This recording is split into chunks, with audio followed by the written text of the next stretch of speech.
જય હિન્દ મારા વિદ્યાર્થી મિત્રો, આજે આપણે નફા અને ખોટનો એક દાખલો જોઈએ જેને આપણે ફટાફટ કઈ રીતે ગણી શકીએ એ ટ્રીક જોઈએ.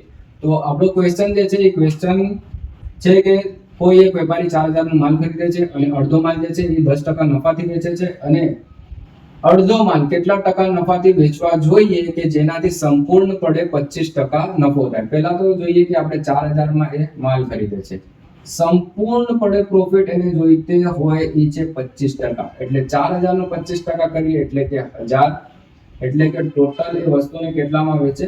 5000 માં વેચે તો જ એને 25% પ્રોફિટ થાય. પણ એક સ્ટેટમેન્ટ એમાં એવું છે કે અડધો માલ એટલે કે 4000 ના અડધા એટલે કે 2000 નો માલ જે છે એ 10% ના પ્રોફિટ ઉપર વેચે તો 2000 ના 10% એટલે કે 200, એટલે કે અડધો માલ તો એ 2200 રૂપિયામાં વેચાઈ ગયો.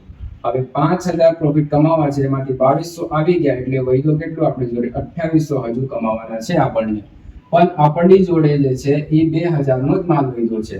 હવે 2000 ની જે વસ્તુ છે એ 2800 રૂપિયામાં વેચીએ તો કેટલા ટકા પ્રોફિટ થાય એ આપણે બસ શોધવાના છે. તો 800 રૂપિયાનો પ્રોફિટ થાય છે કોના ઉપર? 2000 રૂપિયા ઉપર, અને અહીંયાથી 100 એટલે આ આવી જાય આપણો નફાનો ટકાવારી.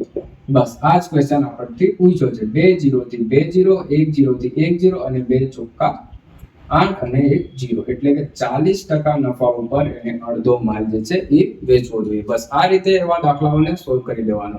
એટલે જોવાનું કે ક્વેશ્ચન આપણાથી શું પૂછ્યો છે. Thank you.